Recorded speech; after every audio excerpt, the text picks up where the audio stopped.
les mitzvot et l'antidépresseur.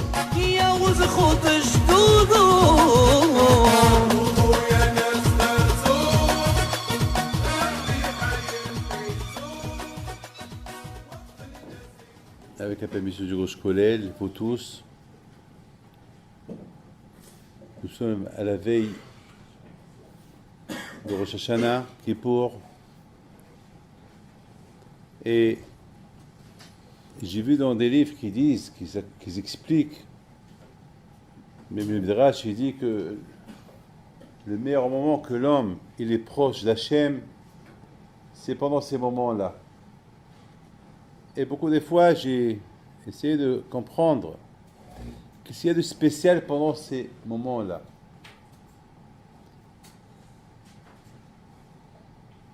Ben, c'est des moments que, si je ne me trompe pas, alors je réfléchis un peu, je remarque, vous savez, les générations qui passent. On était à la Yeshiva il y a quelque temps, on était jeunes, on ne savait pas c'était quoi les vacances. On ne savait pas c'était quoi. J'étais à Essaouira, alors j'étais jeune, on ne savait pas c'était quoi les vacances à Essaouira. Pour nous, la vie était normale. Dimanche, août comme juillet, comme novembre, comme décembre, comme février, comme mars. À part les fêtes juifs qui font un peu changer les choses. Pessah. On parlait toujours des fêtes. On parlait ou de Sukkot, Rosh Hashanah Kippour, Pessah, Purim, Shavuot, Hanouka. Et aujourd'hui, on parle des vacances. On dit plus les fêtes, on parle des vacances. Les vacances de mai, les vacances de juin, les vacances de juillet, les vacances d'août. On parle des vacances. Alors qu'il y avait une époque, ce fut un temps, on ne parlait même pas des vacances, on ne savait pas c'est quoi les vacances. Le mot vacances, on ne savait pas. Peut-être s'il y avait des vacances, c'était Nehapesa de Racheno. Nehapesa, c'est du même verbe de Hofesh. Si jamais il y avait des vacances, c'était des vacances de recherche. Nehapesa de Racheno Venashuva. C'était ça les vacances de l'époque. Et aujourd'hui, on voit quelle irida on est tombé aujourd'hui. L'irida, elle est telle que tout de suite, après les mois on est en plein mois d'août, presque la fin août, et les gens ils sont encore en vacances. Et malheureusement, alors la Teshuvah, le mois d'Elul, il va commencer quand chez eux? Ben, il va commencer peut-être à Tishri. Et Tishri va commencer quand chez eux? Eh ben, il va commencer à Hishvan. Alors ça, il va être... Alors peut-être ils vont se rattraper parce qu'il va y avoir l'année de Adar Vadar, peut-être ils vont se rattraper. D'accord? Ils vont se rattraper avec Adar Vadar. Il y a 2 mois, alors peut-être après, à Kolpanim, à Botaï, c'est ça le matzav d'aujourd'hui. Dans la paracha de Kititzel et Milhama, c'est une paracha super. Et là, je vais un peu m'étaler un peu. La paracha, elle est très, très, très spéciale. La Torah, elle parle. Lorsque tu sors faire la guerre, la Torah, elle parle de qui? La Torah, elle parle des tzadikim. Avant, c'est pas comme aujourd'hui, les guerres qu'ils faisaient avant. C'est tzadikim qui faisaient aller faire les guerres. Vous savez très bien que quelqu'un qui... Vous savez qu'avant de faire la guerre, alors tout de suite, le Kohen, il sort, il fait une déclaration, il crie, il dit... Et s'il y a quelqu'un qui a peur de la guerre, quelqu'un qui a des fautes dans ses mains, qui ne fait pas la guerre, qui retourne, ben, chacun va... Ah, monsieur le général, il va lever ses mains, vous savez, j'ai fait une abéra, alors tu ne vas pas à la guerre. Et ben, un autre, il a dit, vous savez, pendant la prière, entre les tefilines que j'ai mis, la tête et des mains, j'ai parlé. Ah, tu ne fais pas la guerre. Et chacun va venir, et moi, j'ai parlé un peu de la shonara, je n'ai pas demandé pardon. Allez, toi aussi, tu ne fais pas la guerre. Et le Maaseh, à la fin, et le Kohen, il va se retrouver avec une bande. Une centaine de soldats, ou 200 soldats, des tzadikim qui sont courageux, qui n'ont rien à se reprocher, qui n'ont pas de faute dans leurs mains, et c'est ceux-là qui vont aller faire la guerre. Le Kohen leur dit, super, d'après votre visage, je vois que vous êtes des grands tzadikim. Et voilà, mes amis, il va se passer quelque chose. Il va se passer quelque chose de terrible. Laquelle? Il va se passer que, une fois que la guerre elle est gagnée, Veraïta, quelqu'un, il va venir un rabbin, un barbu, peut-être avec des péotes, peut-être avec un streimel, avec une djellaba, avec un tarbouche, avec une fille, une belle femme. Il va dire, il va venir avec eux en Israël. Il dit, voilà le butin, voilà ce que j'ai conquis dans cette guerre. Ben, ils vont lui dire, bon, tu sais quoi, la halakha, elle est, bon, elle te plaît, oui, elle me plaît. Alors tu veux te marier avec elle, oui, je veux me marier avec elle. Alors tu attends un mois. D'accord. Et pendant un mois, elle va pleurer. Cette femme-là, la pauvre, peut-être elle est ish, peut-être c'était la femme de quelqu'un. Vous vous rendez compte? Ici, on parle des tzadikim qui vont faire la guerre. Ici, on parle que ceux qui avaient une ba'aya spirituelle, eux, ils ne font pas la guerre. Eux, ils sont déjà partis chez eux. Qui est parti faire la guerre? Des tzadikim. Et de ces tzadikim-là, qu'est-ce qu'on voit? On va voir des gens qui vont venir avec une femme. Alors, la question se pose, comment on peut tomber? Comment ces soldats qui sont tzadikim, ils sont tombés? C'est grave. En plus, il va tuer son mari, il va prendre sa femme pour le marier devant son mari. Là, pour cette femme-là, elle a des enfants, elle a un mari, elle voit son mari tué, et voilà un juif, un barbu, un rabbin soi-disant, et il la prend. On va passer des rabbins, passer des tzadikim. Ne rigole pas, je rigole pas. Donc voilà, c'est des tzadikim, c'est pas de la rigolade, ici on parle, des tzadikim ici on parle. Ne croyez pas que parce qu'il y a la barbe, on est, oh, allô, vous allez voir, ce que vous allez écouter, vous allez voir que si on ne fait pas attention, à Shemishmor, on peut tomber. Et la Torah est précise, Veraïta. Vous allez pouvoir acheter un chapeau. On veut acheter un chapeau. On nous propose des chapeaux. Je veux un chapeau qui me convient. Moi, je connais ce que je porte. Moi, vous m'apportez, je ne sais pas, un chapeau de je sais pas, des Satmar, ou un chapeau de, je sais pas, de Toldot Aaron, un chapeau des Hasidim, ça ne me convient pas. Voilà ce qui me convient, le chapeau que je porte. Donc, je choisis. On m'a dit, non, celui-là ne me plaît pas, celui-là. Ben, maintenant, je vais acheter un costume. Un costume de même. De même, un costume, on m'apporte un costume beige. Ah, je ne vais pas porter du beige. On va porter quoi? Un costume dark, un noir, croisé comme ça. Voilà, quelque chose que je peux porter sans avoir honte. Et quelque chose qui va me plaire. Donc, on choisit. Donc, Rabotai, ce qui s'est passé, Rabotai, comment le Sahara, il vient? Le Sahara, Rabotai, il a tous les niveaux. Il peut venir comme un rabbin chez quelqu'un. Il peut venir comme un rachat chez quelqu'un. Il peut venir comme un ami chez quelqu'un. Qu'est-ce qu'il dit Messilat Tisharim? Messilat Tisharim dit que le Sahara, il suit la personne. Lorsqu'il dort avec lui. Lorsqu'il se lève avec lui. Il marche avec lui. Il mange avec lui. Il est avec lui non-stop, 24 heures sur 24 jusqu'à la fin. Il ne le lâche pas. Il ne le lâche pas. C'est un combat du matin au soir. Donc, qu'est-ce qu'il faut faire? Il faut être vigilant. Il faut faire attention avec les yeux. Il faut faire attention. Il faut beaucoup faire attention. Si on ne fait pas attention à ce qu'on voit, Hachem Ishmor. Et le problème ici, Rabotai, c'est écrit Veraïta. C'est quoi Veraïta? Veraïta, il a vu. C'est quoi il a vu? Ben, pour qu'il voit cette femme-là qui lui plaît, c'est qu'il a vu d'autres femmes. Il a vu celle-là, non, c'est pas celle-là. Il a vu celle-là, non, c'est pas celle-là. Ah, c'est celle-là. Voilà, Rabotai. Le drame, il vient lorsqu'il y a eu beaucoup de divisions. Et c'est ça, Rabotai. C'est Elul, le mois d'Elul, c'est comme qui dit, quand ils disent les Baal Moussa, qui dit Tsela Milhama Oidecha, lorsque tu sors faire la guerre contre ton ennemi, il y a des Mfarshim qui disent ton Oyev, ton ennemi numéro un, c'est le Sahara. C'est avec lui que tu as affaire. Le Sahara, toute ta vie, il est là contre toi. Toute une vie, il est là, il t'embête. Et surtout, pour vous, les Bnei Torah, le Sahara, il est encore plus fort.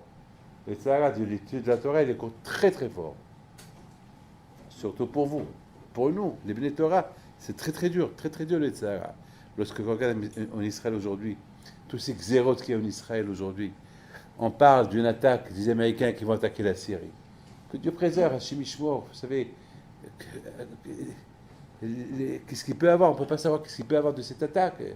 On ne sait pas, je ne vais pas rentrer dans les détails, mais à Kulpani Rabotai, il y a des guerres. que ce soit une guerre contre les Sahara, que ce soit une guerre contre tes ennemis, contre un ennemi, il faut faire attention. Il y a toujours le Sahara. Je répète, lorsqu'on fait la guerre contre un ennemi, je fais la guerre contre mon ennemi. Il veut me tuer, alors il faut que je me défends. Mais attention, il faut que tu te défends.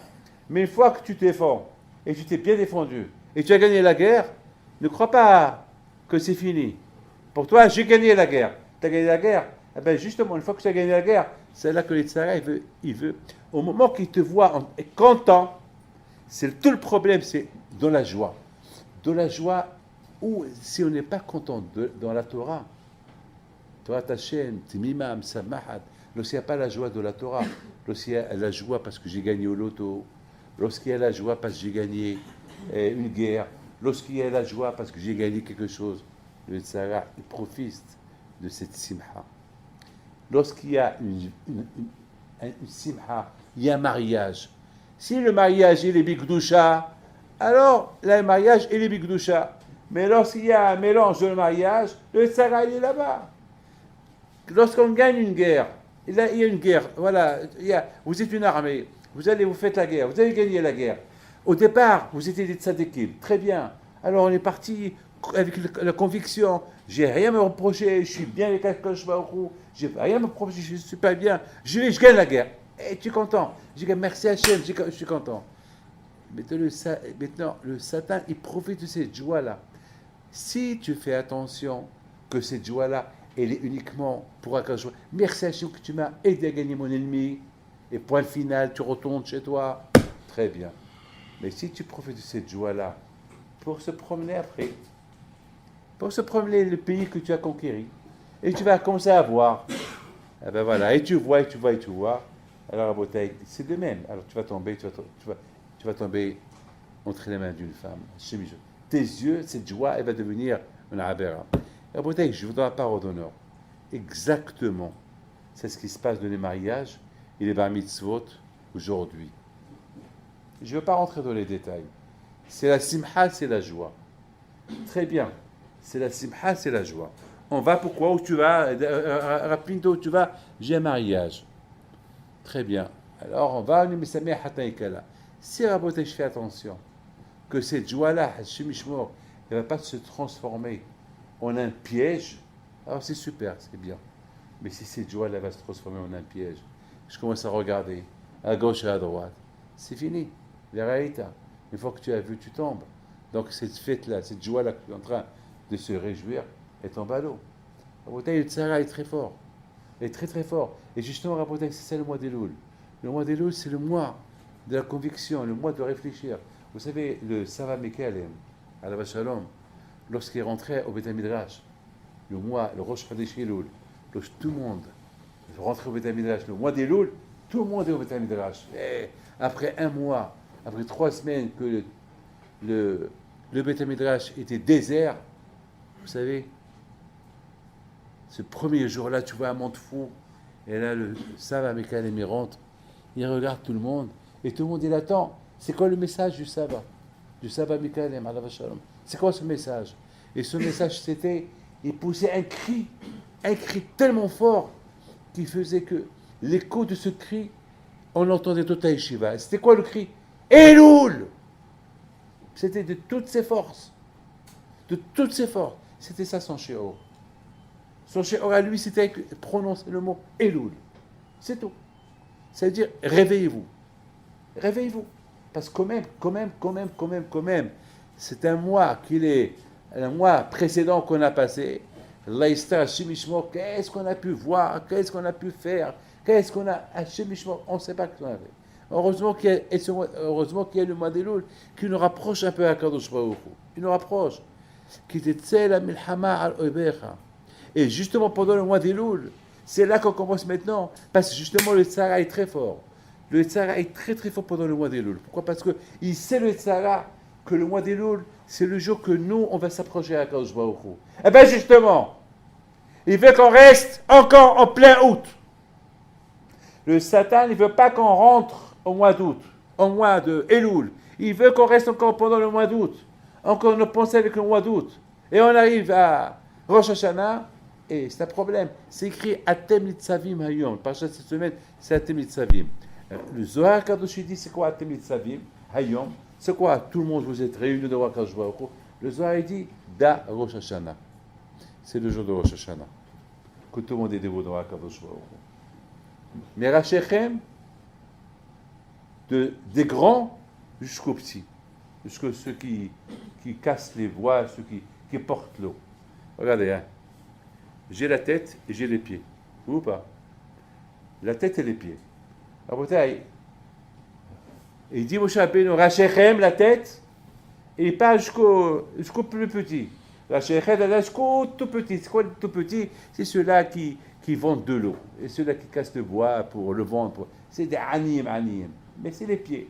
Ça veut dire, Rabotai, un message pour les bénis d'Israël. Qui commande le corps? La tête qui commande le pied, ou c'est le pied qui commande le corps? Voilà, Rabotai, il faut réfléchir. Qui commande qui? Est-ce que c'est ma tête qui commande mon corps, de mes bras jusqu'aux pieds, mon cœur, je commande mon cœur, ou bien c'est mes pieds, c'est ce Olamazé qui commande ma tête, qui dit à ma tête, allez, va tête au droit, regarde ces femmes, regarde celle-là, regarde celle-là, regarde celle-là. Et c'est ça, Rabotai. Vous savez, Rabotai, j'ai eu de la peine Shabbat. Lorsque Shabbat, j'ai lu que Rabbi Eliyahu Lopian Alav Shalom, il faisait une bracha, une tfila après Kippour. Quelle prière il faisait après Kippour? Il disait, Ribono était vieux, hein, il avait 90 ans. C'était l'année avant qu'il est mort. Il disait, Ribono Shalom, aide-moi, donne-moi un cadeau. Et le cadeau que je demande, donne-moi encore un Rosh Hashanah et un Kippour. Nous, quelque part, vous savez, j'ai eu des larmes aux yeux. Parce que j'ai cru qu'il allait demander à Hachem que j'ai passé une bonne année, la santé, que je suis bien, que j'étudie bien. Mais qu'est-ce qu'il demande? Il demande, donne-moi encore un Rosh Hashanah et encore un Kippour. J'ai pas compris. J'ai pas compris. Je sais pas ici. Je sais pas comment chacun de vous, comment il comprend cette parole de Rabbi Eliyahu Lopian. Redonne-moi, donne-moi un Rosh Hashanah et Kippour. Après que j'ai réfléchi un peu, je suis tombé, j'ai abaissé les yeux et j'ai dit, aïe. Ça m'a rappelé, il y a un rave qui s'appelle Rav Weissfish, à la vache qui est mort l'année dernière. Ils lui ont posé une question, mais écoutez bien cette question qu'ils lui ont posée. Écoutez bien, c'est là parce qu'elle nous concerne nous tous. La question qu'ils lui ont posée, écoute, Rav, ils disent que Nebuchadnezzar, il mesurait combien Tefah. C'est combien Tefah? 10 cm. Ça veut dire Nebuchadnezzar, celui qui a détruit le monde entier, qui a détruit Beth Amikdash et tout, il mesurait Tefah. C'était petit. Est-ce que c'est juste? On peut croire à ça? Comment Nebuchadnezzar qui a détruit le monde entier? On peut dire, il aura dit, ben oui, c'est écrit dans la Torah, que Paro aussi, il a été Tefah. Paro était Tefah, et il avait une barbe. Quelle est Tefah? Ça veut dire, avec sa barbe, il était comme ça, 20 cm. Alors il lui a dit, attends, il a dit, c'est pas possible. Il a dit, ouais. Et en plus, il a combattu Moshe Rabbeinu, il a combattu Akadosh Baruch Hu, et il était fort. Il ne faut pas aller d'après la taille. Il lui dit, comme d'arabe, c'est dur. Alors, je vais te donner un exemple, que là, tu ne vas pas le contredire. Il dit quoi? Il dit l'iPhone. L'iPhone, c'est Tefah. L'iPhone, c'est Tefah. Et combien il a détruit? On ne parle pas de Nebuchadnezzar, on parle de l'iPhone. Il a Tefah, il mesure 10 cm. Il n'a pas de barbe. iPhone. Et qu'est-ce qui fait le iPhone dans le monde? Vous savez que le iPhone, c'est les mêmes lettres de Noef. iPhone, c'est les mêmes lettres de Noef. Noef. Et j'en connais plein qui sont tombés. Noef, ça veut dire débauche. Noef, ça veut dire débauche. Et j'en connais plein qui sont tombés. Plein. Malheureusement, même de mes élèves, quelques de mes élèves, ils sont tombés à cause de ça. Très malheureusement. Alors, Rabotai, lorsque je vois Rabbi Eliyahu Lopien pleurer, Hachem de moi encore. Je demande encore. Il n'a pas dit Shifti Bibit Hachem, Haya Hachem. Je demande une seule chose. Laquelle? Donne-moi, comme qu'a dit David Ameler, donne-moi la possibilité de rentrer au Beth Midrash et étudier encore un an. Non! Donne-moi encore un Rosh Hashanah et un Kippour. Vous savez c'est quoi la réponse? La réponse, elle est c'est les seules fêtes où on est à côté de Hakadosh Baruch Hu. Direction Hachem Bimatso, Biyoto Karov. Ça, c'est qu'à Rosh Hashanah et Kippour. Pendant ces 10 jours-là, lorsqu'on se prépare bien le mois de Elul, lorsqu'on s'est bien préparé le mois de Elul, alors on a le mérite, on a les écoutes d'être à côté de Hakadosh Baruch Hu, l'Ifnei Hachem Titaharu. C'est super. Être dans ce monde-là, être à côté de Hakadosh Baruch Hu, c'est de la folie. C'est pas tout le monde qui a ce route-là. Toute l'année, il n'a pas ce route-là. Toute l'année, on se casse la tête pour être proche d'Hachem. Mais le mois de Elul, le mois de Rosh Hashanah et Kippour, on est mamash à côté de Hakadosh Baruch Hu. Dirshu Hachem Bimatso Beyoto Karov, parce qu'il est Karov, il est à côté de toi. C'est toi qui ne le vois pas. Il est là. C'est toi qui dors. Et c'est toi qui s'endors. Et c'est toi qui ne veux pas se réveiller. Mais il est là. C'est pour ça que je pense à Bilal Lapien, à la Shalom. Il demandait à Hachem, combien je t'ai senti sur Rosh Hashanah et Kippour. S'il te plaît, Hachem, est-ce que je peux encore vivre, pas pour en profiter de la vie, je vais sentir cette présence, être à côté de toi. Alors je te pose une question. Si j'étais à côté de Bilal Lapien, je lui dis, Bilal, mais après 120 ans, tu vas être à côté de la Hakadosh Baruch Hu. Non, il va me répondre, c'est pas pareil d'être à côté de la Hakadosh Baruch Hu là-haut, où il n'y a pas d'Etzahara, d'être dans ce monde à côté de la Hakadosh Baruch Hu, avec le Etzahara, et tu te combats le Etzahara pour être devant la Hakadosh Baruch Hu. Quelle chose! Parce que n'oubliez pas ce qu'il dit à Rabotai, le Gaon de Vilna. Le Gaon de Vilna, il dit la différence entre un malach et un homme, c'est qu'un malach, il est homed, un malach, il ne bouge pas. Un malach, il est debout. Il est debout. Il ne bouge pas. Alors qu'un homme, il est mehalech, il marche, il progresse, il monte, il devient tzaddik. Il monte, il progresse, il monte. Vous savez, Rabotai, la semaine dernière, j'étais à Vilna. Et j'étais dans la maison du Gaon, la rue. On a visité plein de choses. Et lorsque je suis rentré dans la rue du Gaon, je me suis dit, mais qui suis-je moi pour marcher dans cette rue où il a marché le Gaon? Qui suis-je? Lorsqu'on pense au Gaon, après 23 ans qu'il n'a pas vu sa sœur, et sa sœur elle vient, elle tape à la porte. Moi j'aime imaginer les choses. Je vois la maison, je vois sa sœur qui vient à Vilna, elle demande à tout le monde, où est la maison de mon frère? C'est qui votre frère? Rabbi Eliyahu. C'est qui Rabbi Eliyahu? Eh bien, Rabbi Eliyahu, elle donne notre famille. Ah, le Gaon de Vilna, de Gaon. Eh bien, vous êtes sa sœur? Oui. Ah bon? Vous ne savez pas où il habite? Non, ça fait 23 ans que je ne l'ai pas vu. Ah bon? Imaginez-vous tout le monde qui veut voir cette rencontre du Gaon. Moi, j'imagine. Moi, je veux vivre l'histoire. Et j'imagine comment la sœur, elle marche. Et tout le monde, chacun dit, la sœur du Gaon qui vient voir son frère, elle n'a pas vu depuis 23 ans. Et tout le monde, il arrive. Et tout le monde, il marche derrière pour voir. Et voit tous ces gens-là qui suivent. Qu'est-ce qui se passe? Eh bien, on veut voir cette rencontre. Il y a beaucoup de choses à apprendre de cette rencontre. Et voilà, elle monte. Elle tape à la porte. Et le Gaon, il ouvre la porte. Il lui dit, oui. Eh bien, je suis ta sœur, Rachel. Ah, il y a une bracha, lorsqu'on ne voit pas quelqu'un depuis longtemps, on fait une bracha. Il va être heureux de la voir. Eh bien, tout va bien, Baruch Hashem, tout va bien. Oui, Baruch Hashem, toi, mon frère, ça va, tout va bien. Alors, à bientôt, si Dieu veut, on se verra, Be'ez Hashem. Il claque la porte. Il ferme la porte. Et elle tape. Elle tape la porte. Oui, ma soeur, qu'est-ce qu'il y a? Ben, j'ai fait 23 ans que je ne t'ai pas vu. J'ai fait une longue route pour venir te voir. J'ai laissé mon mari et mes enfants. Et tu me fermes la porte. Tu veux pas que je discute avec toi? Je rentre à la... Non, c'est pas ça, ma soeur.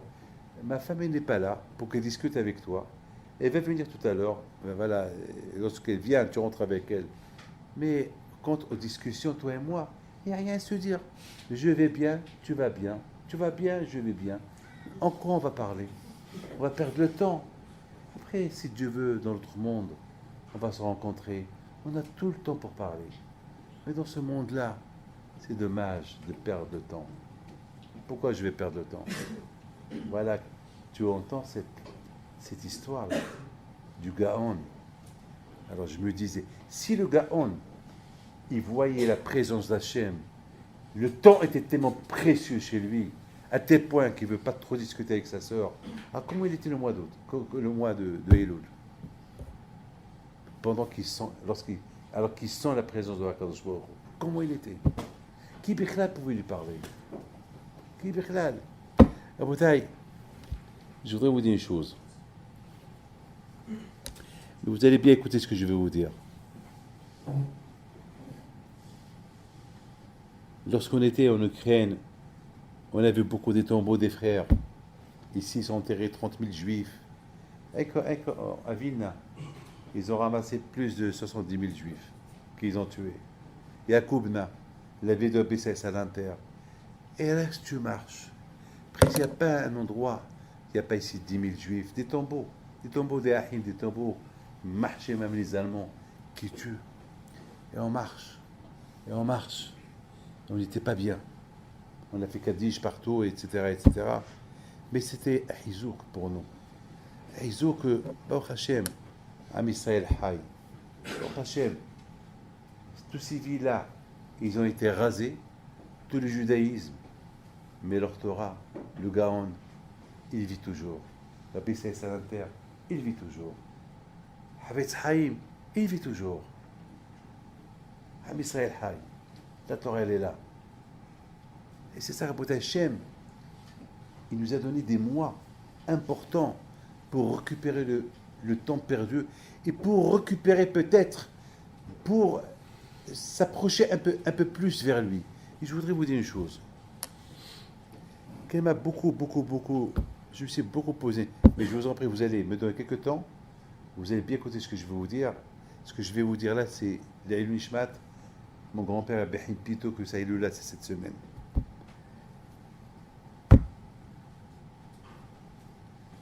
Lorsque vous ouvrez il y a un pasouk qui dit comme ça. Ala Elokim betorah, Hashem bekol shofar. Alors écoutez le message ce qu'il dit.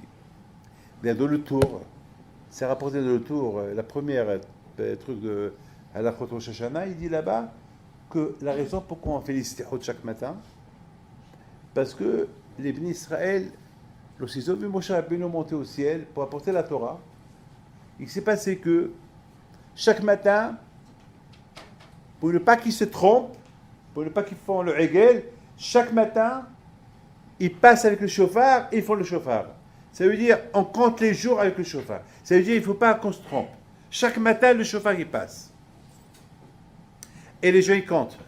1, 2, 3, 4. Il fallait compter 40 jours. Pour ne pas qu'on se trompe, il y avait le chauffard chaque matin. Très bien. Et le jour, et c'est écrit comme ça.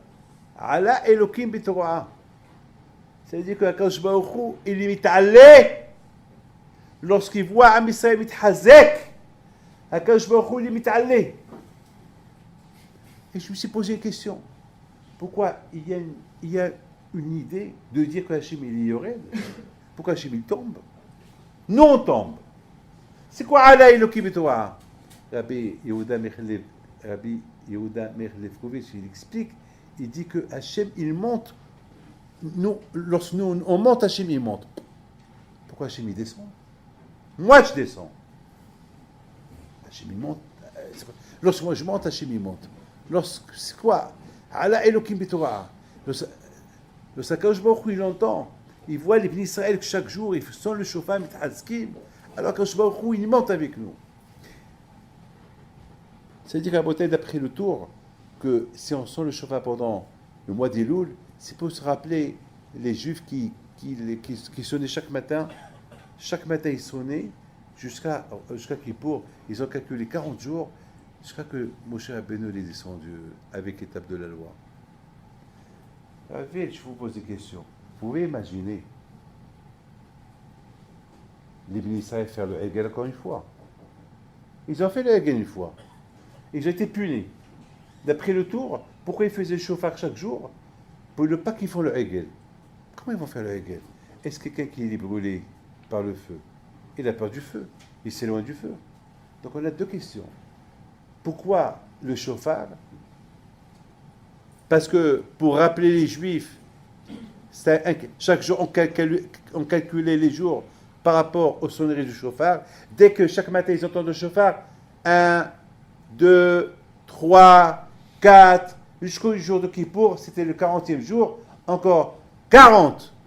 40, et ils voyaient Moshe descendre. Et tout ça pourquoi? De peur qu'ils font le Hegel. De peur qu'ils font le veau d'or. Quel veau d'or? Ça, ils ont déjà fait les veaux d'or, ils ont été punis. Quoi? Ils vont le refaire encore? Et c'est quoi Hachem? Il monte lorsque nous on monte. Pourquoi Hachem? Il y a monté chez Hachem. Il y a au descendre chez Hachem, Hassi Shalom. Alors je vais vous raconter une belle histoire qui m'a raconté un rabbin, Rav Shriki. Lorsque j'étais au Canada. Il a raconté à quelqu'un ce que quelqu'un me l'a raconté. C'est une belle histoire. Il raconte qu'une fois, ça s'est passé à Essaouira. Il raconte qu'une fois, Rabbi Haim Pido Alav Shalom, c'est bientôt ça, il se promenait, il ramasse d'argent, il mangeait pour les pauvres. Et voilà, Rabbi Haim Pido, il entend des cris. Des cris. Il entend des cris. Une femme qui crie. Alors Rabbi Haim Pido lui demande ce qui se passe. Il lui dit, je ne sais pas, on va aller voir. Alors vite, ils descendent, ils disent, il y a une femme qui est en train d'accoucher, la pauvre, et elle a des problèmes, elle a beaucoup de contractions. Là, vous savez, à l'époque, chez Mishmor, c'est pas, il n'y a pas de technique qu'il y a aujourd'hui. Bon, alors, appelez-moi le mari. Et le mari descend. Qu'est-ce qui se passe? Eh bien, ma femme, elle ne veut pas coucher. La sage-femme, elle est à la maison, elle ne veut pas. Pourquoi elle ne veut pas? Parce que chaque année, elle perd un enfant. Au moment qu'elle accouche, le bébé, il sort mort. Donc, elle sait qu'elle va accoucher un bébé mort. Alors, Béhépitou lui dit, mais elle va mourir. Elle est le bébé. Mais elle ne veut pas. Béhépitou Alav Shalom, il réfléchit, il prend sa ceinture, il la donne au mari, il dit, tiens, tu donnes ça, tiens, tu montes, tu la mets autour, tu ouvres de ta femme, elle va accoucher, le bébé va être en bonne santé, tu l'appelles Haïm, il y vivra 68 ans. Il faut, les Gdolim, c'est comme ça. Hein. Alors, je vois le monsieur, ce Rav Shriki, je le connais, il habite à Arnov. Vous le connaissez tous. Il a comment ça s'appelle, un Beth Midrash Ramhal à Arnov. C'est lui qui a raconté cette histoire à ce monsieur-là qui me l'a raconté. Finalement, elle a couché un garçon. Ils l'ont appelé Haïm. Il a vécu 68 ans. Alors, ce Rav Shriki dit, ah ben c'est mon grand-père. C'est-à-dire que c'est son grand-père, ce Haïm-là. Il raconte l'histoire de son grand-père. Alors, j'ai entendu cette histoire. À quoi je pense? Je pense que les tzadikim, leur pouvoir à eux, c'est justement de mettre Hakadosh Baruch Hu à son niveau. Pas Hakadosh Baruch Hu lorsque Hashochin Imam Betortum Otam. Hakadosh Baruch Hu, il habite avec nous à Paris. Qu'est-ce qu'il a à faire Hachem à Paris? Qu'est-ce qu'il a à faire Hachem? Il y a un homme qui va avec une femme mariée, elle tombe enceinte, c'est un mamzer. Et Hakadosh Baruch Hu, il est obligé de lui donner une neshama à ce mamzer. Est-ce que ce n'est pas un déshonneur pour Hachem qui doit mettre de sa propre lumière dans ce bébé-là? Hakadosh Baruch Hu, et moi, lorsque nous on souffre, il souffre avec nous. On est en exil, il est avec nous. Donc, quelque part, Hakadosh Baruch Hu, il est obligé d'être avec nous là où on est. Donc, Hakadosh Baruch Hu, lorsque nous on tombe, il tombe avec nous. Mais lorsqu'on monte, Allah Elohim le droit. Lorsqu'on monte, il monte. Et il va nous dire merci. Et David, et Hanania, et comment tu t'appelles? Naftali. Et Naftali. Yoni, Michael. Merci Akadosh. Akadosh vous dit merci. Merci de m'avoir monté. Comment Hachem me dit merci. Vous savez, à la semaine dernière, il y a un en Israël qui vient chez moi. Il me dit Rabbi David, merci beaucoup. Grâce à toi, j'ai fait teshuva. Il y avait une belle barbe, une belle, 10 fois plus la mienne. Très belle barbe, grande de taille. Il fait 2-3 fois moi. Et sa femme avec qui sous le roche. Les enfants, merci, voilà. Je le vois. Je lui dis, mon fils, c'est à moi de te dire merci que tu m'as écouté. C'est pas à toi de me dire merci. Tu aurais pu ne pas m'écouter. Alors toi, tu m'as écouté, mais c'est moi. Je me suis levé et je me suis raccroché sur lui pour l'embrasser sa tête et pour l'encourager. Parce qu'il me dit merci. Quel merci? C'est à moi de dire merci qu'il m'a écouté. Lorsqu'on suit à Kadosh Baruch Hu, Kadosh Baruch Hu, il nous dit merci. Parce que c'est Hachem qu'on est dans un monde pourri. On est dans un monde de Sahara. Et c'est dur. On est dans un monde qui devient de plus en plus dur. Il devient encore pourri. Et nous, on est là. On est à la yeshiva. Regardez en Israël, les Bahou Yeshiva. Combien là-bas, il y a des bureaux qui les tentent avec de l'argent. Allez, venez travailler. On vous donne 10 000 shekels. 10 000 shekels, 5 000 shekels, avec 2 heures par jour. Les tenter pour les faire quitter, pour leur faire goûter de l'argent. Et eux qui s'y font, plein chaleur, sans clim, de manger pas aussi extra qu'ils peuvent manger. Ils laissent tout, ils sont à la yeshiva. Mais Hachem, il est heureux. Mais Akash Baruch il est super content. Mais vous ne pouvez pas imaginer la joie qu'il a Akash Baruch de voir ces Bahou Yeshiva. Allah Elokim B'Torah. Justement, Rabota, écoutez très bien. Je vais terminer avec ça. Tout à l'heure, on a posé une belle question. Quelle question on a posée? Est-ce chahier que les Juifs ils vont faire le Hegel? Est-ce qu'ils vont faire le veau d'or? Ça, ils ont fait le veau d'or il y a quelques mois. Ils ont été punis. À tel point que chaque jour, ils vont calculer, ils vont compter les jours, comme Moshe Rabbeinu, il est dans le mont Sinaï, pour qu'ils ne font pas le Hegel. Alors, pour ne pas qu'ils font le Hegel, pour ne pas que le Satan les trompe, chaque jour, ils vont sonner le chauffard. C'est dur. Un enfant qui est brûlé par le feu, il ne va plus approcher au feu. Eh bien, Rabotaï, c'est une erreur de croire ce que je suis en train de vous dire. Parce que le Tzara, lorsqu'il a vu que Moshe il est remonté pour apporter la Torah, il va essayer encore. Qu'est-ce que tu essayes? Tu crois qu'on va faire le Hegel? Et pourquoi pas? Et pourquoi pas? Et pourquoi pas chez le Satan, chez le Tzara, toujours, il ne prend pas de risque. Il sait que je vais essayer et je vais perdre. Eh bien, je vais essayer. Nous, le Tzara, il sait qu'un jour, on va mourir. Lui, il sait qu'il ne va jamais mourir. Il reste vivant. Il a tout le temps. Nous peut-être, on n'a pas le temps. Lui, il a le temps. Pas justement Rabotaï. C'est la raison pourquoi ils ont compris les Juifs, à Israël de l'époque, ils ont commencé à calculer chaque jour. Et chaque jour, ils calculent 1, 2, 3, 4. Et chaque jour qu'ils sonnaient le chauffard, Allah Elokim B'Torah. Chaque jour que Hachem, il voit que les Juifs ils se renforcent, lui aussi se renforce avec eux. Il leur donne encore des kohot et des kohot pour supporter les... Rabotaï, si Hachem, il voit qu'on fait des efforts, il nous aide. Mais si Hachem, il voit qu'on ne fait pas des efforts, pourquoi voulez-vous qu'il vous aide? Et sur ce, Rabotaï, j'ai répondu à une grande question que j'ai posée Shabbat à Ashdod. Une grande question. Il y a un passage qui dit, je l'ai écrit, il y a un passage qui dit, Velo natan Hashem lachem lev lada'at ve'enaim li'ot ve'uznaim lishmoa ad hayom hazeh. C'est un passage terrible. Moshe Rabbeinu dit à Israël, Hachem, il ne vous a pas donné, pendant ces 40 ans-là, il ne vous a pas donné un cœur pour comprendre, des yeux pour voir, des oreilles pour écouter, jusqu'à aujourd'hui. Alors, je me suis posé une question. Pourquoi Matbea.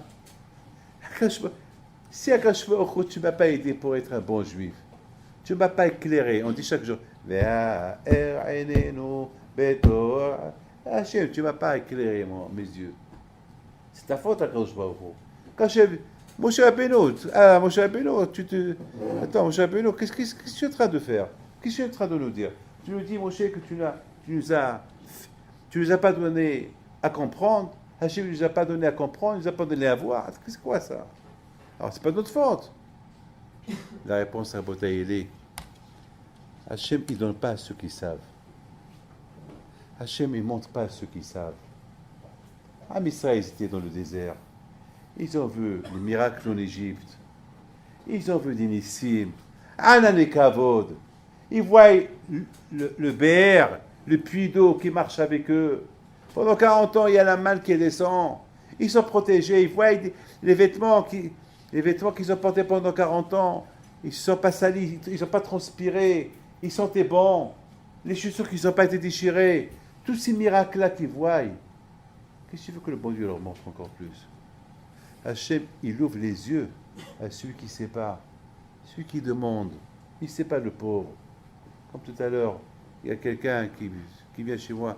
Il dit, Rabbi David, j'ai écouté un shiur et je ne sais pas quoi faire. Comment je peux faire tes chouvas? Dis-moi, je le vois avec une mimoute, lui, sa femme. J'ai mon fils. Je commence à lui dire, il faut aller doucement. Voilà ce qu'il faut faire. Il ne sait pas, le pauvre. Donc, à nous de l'aider pour comprendre. Mais imaginez-vous à Botaï, un rave qui connaît tout le tour Shulchan Aruch, il connaît Orahaim, il connaît tous les livres, il connaît tout avec une barbe, il connaît toute la Torah. Il vient chez moi et me dit, Rabbi David, je dois la parole d'honneur, ça arrive, hein. Je vous donne ma parole d'honneur. Beaucoup de fois, vous savez, je reçois des gens comme ça, des rabbanim même, qui me disent, il me manque, j'ai un problème, j'ai pas de mouna. Ben, mais je vous donne la parole, je vais vous parler ici au Beth Midrash. Ça arrive, qu'est-ce que vous croyez? Vous croyez que ça arrive, hein? Ça arrive. Comment? Ça choque. Je regarde. Comment? Mais David, j'ai un problème. J'ai dit, mais tu as écrit un livre de Moussard sur la Torah. Il me dit, je sais, mais j'ai un problème. D'où vient le problème? C'est pourquoi? Des Raïta. Parce qu'il voit des choses qu'il ne faut pas voir. Chez Mishmor. Au départ, vous savez, mettons, il y a des hôtels. Il n'y a pas un hôtel, il n'y a pas une télévision. Du matin au soir, on a des hôtels. Les vacances, des hôtels. Vous êtes en Israël, vous prenez des hôtels. Vous prenez des vacances, c'est des hôtels. Et il y a une télé. Il y a des Raïta. Le tsar est très fort. Tu risques d'allumer. Aujourd'hui, c'est même pas la peine la télé. Aujourd'hui, un téléphone. De Raïta. Tu vois, tu entends. Ça perturbe. Vous savez, Rabotaï, c'est ça, Rabotaï, le problème.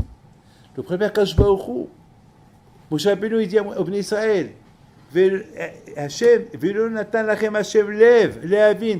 Pourquoi? Parce que, qu'est-ce qui va vous donner à comprendre? Vous avez vu, vous comprenez déjà. Vous êtes adulte, un enfant. On lui explique. Mais pas un adulte qui connaît tout, on ne lui explique pas. Alors Moshe Rabbeinu leur dit, d'ailleurs maintenant, il leur dit, Moshe Rabbeinu, je suis super content de vous. Parce que maintenant, vous-même, vous cherchez la Torah, Rashi sur place. Si vous avez le temps, vous avez Rashi. Il dit Rashi là-bas, que Moshe Rabbeinu leur dit, au départ, Moshe Rabbeinu a écrit un Sefer Torah à Shevit Levi. Et toi, mais ça, ils sont venus chez Moshe Rabbeinu. Ils ont dit à Moshe Rabbeinu, Moshe, qu'est-ce que tu as fait? Tu as écrit rien qu'à Shevit Levi? Et à nous? Et chez Réhouven? Et Shimon, et Yehuda, et Issachar. Alors demain, chez Beth Lévi, ils vont dire la Torah est à nous. Alors et nous? Ici demain, on va être Mépalpel. Ici demain, on n'est pas d'accord sur un psak halakha de Lévi, parce qu'on a des raisons qui se sont trompées. Alors quoi? On va être comme des hmer, comme des ânes à accepter tout. Non, attends, nous aussi on a le droit de la Torah. Moshe Rabbeinu était content. Il a dit, je suis heureux. Ah! Alors là, vous êtes super. Depuis 40 ans, vous n'avez pas parlé comme ça. Là, ce que vous demandez à Kadosh Baruch Hu, il va vous donner. Ici, Rabotaï, on vient à Rosh Hashanah, on dit à Hachem, Hachem, pardonne-moi. Pardon pour tout ce que j'ai fait. Pardon sur quoi? C'est comme ça que tu viens demander à Kadosh Baruch Hu. Comme ça, pardon. Il faut qu'il y ait un pardon, il faut une préparation. Il faut. Attends, alors là, Bechla, Kadosh Baruch Hu, il va même pas t'ouvrir la tête. Mais si Hachem, il voit que tu fais une bonne prière, il voit Kadosh Baruch Hu, mais tu veux faire tes shuvas, tu sais qu'est-ce qu'il fait Kadosh Baruch Hu. On dit Haniglot, Anistarot Hachem Elokeinu. Les secrets, c'est Hachem qui le connaît. Et les niglot, ce qui est dévoilé, on les connaît. Moi, David Finto, je viens chez Akadosh Baruch Hu, je fais tes shuvas. Je fais tes shuvas sur les choses que je me rappelle ce que j'ai fait. Mais il y a des nistarot. Il y a des choses que j'ai dû faire, que j'ai oubliées. Alors, si Akadosh Baruch Hu, il voit que je fais une bonne teshuva, et il voit Akadosh Baruch Hu, Behemet, je regrette, alors que il va me rappeler les nistarot. Mais si Hachem voit que même sur les niglot, sur les péchés dévoilés, je m'en fous, je fais rien du tout, alors qu'Allah ne va pas me faire dévoiler les secrets, des fautes que j'ai fait en privé, que personne ne sait, que moi seul sais. Rabotai Kulpanim, c'est ça Rabotai. Chacun de vous, Hachem, qui sache Rabotai que après 120 ans, il faut savoir qu'on ne peut pas dire à Kadosh Baruch Hu, je ne savais pas. On risque de dire à Kadosh Baruch Hu, mais Hachem, combien de fois j'ai demandé, on a prié chaque jour, ouvre nos yeux pour t'aimer, et tu ne l'as pas fait.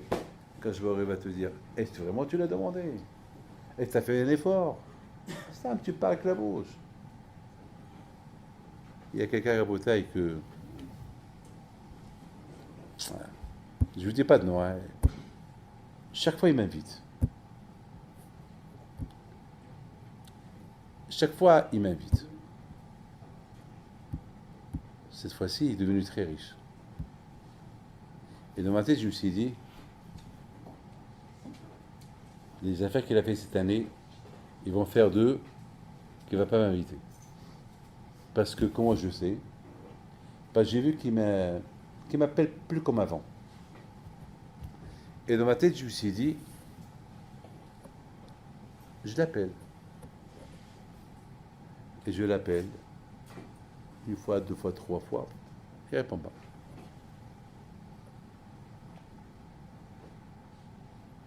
Après, il a un problème, c'est lui qui m'appelle, et je ne réponds pas. Et je ne réponds pas. Il me laisse des messages, je ne réponds pas. Après, je vois dans les journaux qu'il remonte. Je l'appelle. Il ne me répond pas. Et je le rappelle encore, il ne me répond pas. Et voilà, quelques semaines plus tard, il commence à retomber, c'est lui qui m'appelle. Alors qu'est-ce que je fais? Eh bien, je ne réponds pas. Je ne réponds pas. Et on joue comme ça. Jusqu'à maintenant, on joue ce cache-cache. Lui, il monte. Je l'appelle, il ne me répond pas. Il tombe, il m'appelle, je ne le réponds pas. Et dans ma tête, à quoi je pense? Je pense exactement ça, ce qu'on fait avec le bon Dieu. Lorsqu'on est loin de lui, c'est lui qui veut se rapprocher de nous parce qu'il a de la peine pour nous. Qu'est-ce qu'on fait? On ne le répond pas. On ne le répond pas parce que tout va bien chez nous. Et voilà, on a des problèmes. On l'appelle. Et qu'est-ce qu'il fait? Eh bien, moi aussi, je ne vous réponds pas. Alors, quand est-ce? Il faut qu'un de nous, il doit s'écraser. Alors, ce n'est pas à Hachem de s'écraser, Hachem Shalom. Déjà, il s'écrase en nous donnant la vie. Ça suffit déjà. On ne peut pas lui demander plus. Déjà, il nous maintient vivants. On ne peut pas lui demander plus. On ne peut pas lui demander plus. À nous vraiment de s'écraser. Et lorsqu'on voit qu'on réussit, on continue à s'écraser. Là, il va nous répondre. C'est ça, Rabotai, Elul. Elul, Rabotai, c'est de s'approcher, d'arriver vers Akadosh Baruch Hu. Va'ani avo bero hazecha, ishtahavé la kodshecha. Va'ani avo. David Amelech, il dit, moi je viens. David, qui est roi? Je viens. Je m'incline devant toi, Akadosh Baruch Hu. Non seulement je m'incline, mais je me prosterne. Vous imaginez qu'ici David Ameler, le roi David, comment il parle? Va'ani avo bero hazera. Quelle chance j'ai, Hachem, que tu m'acceptes. C'est même pas la peine. Quelle chance j'ai que tu m'acceptes. Va'ani avo bero. Quelle miséricorde tu as avec nous de nous avoir, qu'on s'approche vers toi. Rabotaï, voilà, Hachem, que chacun de vous se renforce, que chacun de vous, Rabotaï, prend les choses en main, priez bien, préparez-vous bien, des choses Ben Adam el Habero, des choses Ben Adam la Makom, et n'oubliez pas une chose, quand Akadosh Baruch Hu, ses mains sont grandes ouvertes, mais c'est le meilleur moment, c'est maintenant. Maintenant, c'est vraiment le moment, c'est vraiment le moment extraordinaire de que Akadosh Baruch Hu, il est à côté, on est à côté, et je termine, hein, j'ai un sentiment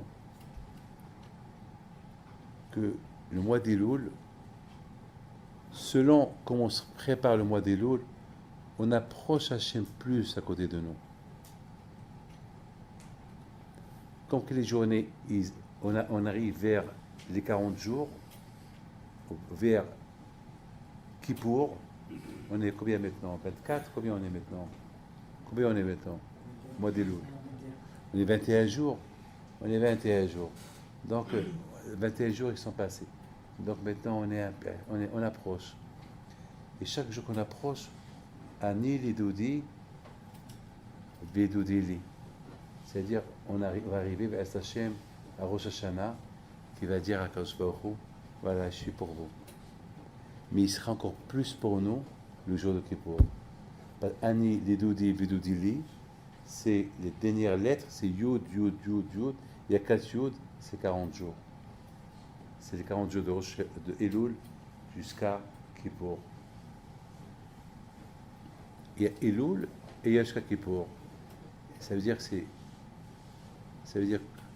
une préparation de sentir à Kadosh Baruch Hu un peu plus, comme Rabbi Eliyahu Lopi alav Shalom qui demandait à Kadosh Baruch Hu, Hachem, encore demande le srout de vivre jusqu'à l'année prochaine, Elul, jusqu'à l'année prochaine, Rosh Hashanah et Kippour.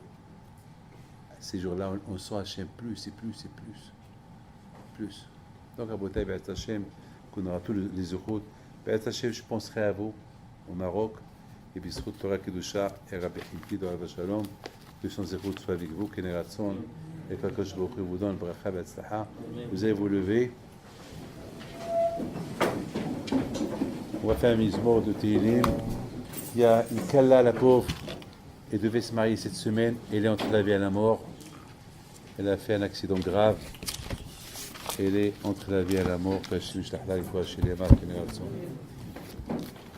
Batnitsa, j'ai oublié le nom, mais Akadosh Baruch Hu, c'est de quoi je parle. Shir Amalot, Esaïna Elearim, Aïn Abu Ezri. Ezri, Mem Adonai, Oseh Shamem Va'aretz. אל ייתן למות רגליך, אל ינום שומריך.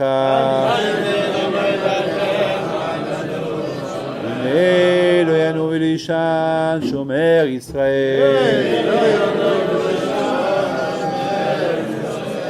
אדוני שומריך, אדוני צילך על יד ימיניך. יומם השמש תככה וירח בלילה.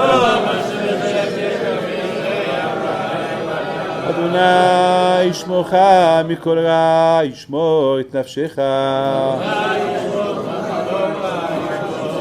אדוני ישמור צאתך ובואך מעתה ועד עולם.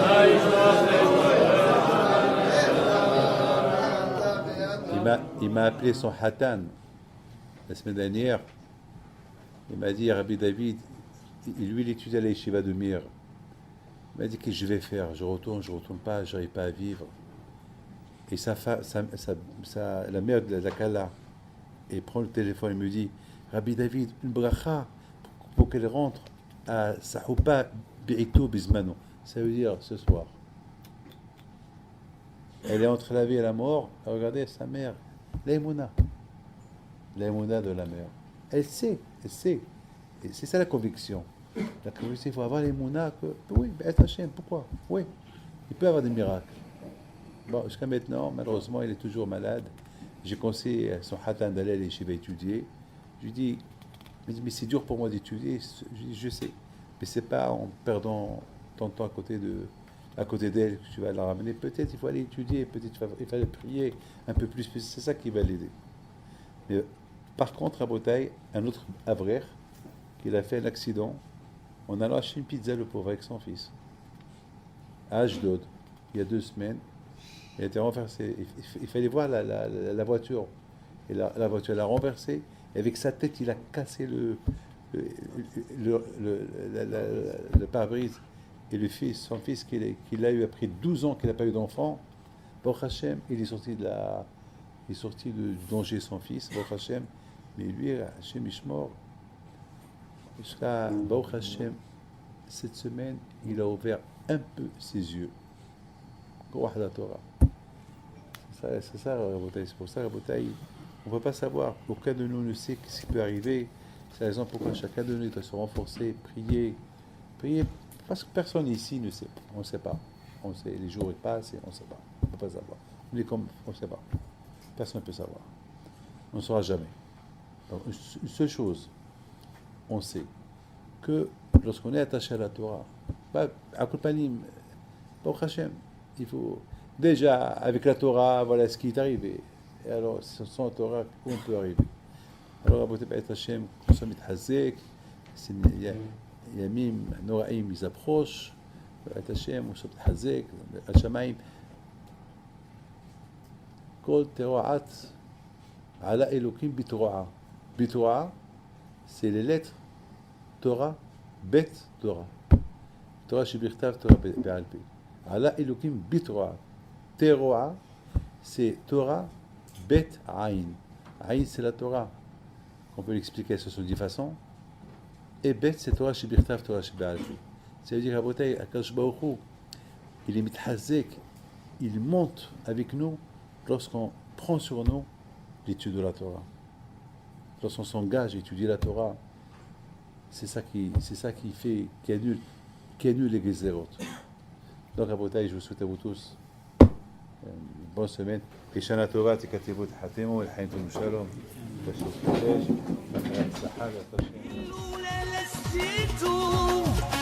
الهرب نبيت بنتو لولا لسيتو الهرب نبيت بنتو نوضو يا العيالات صغار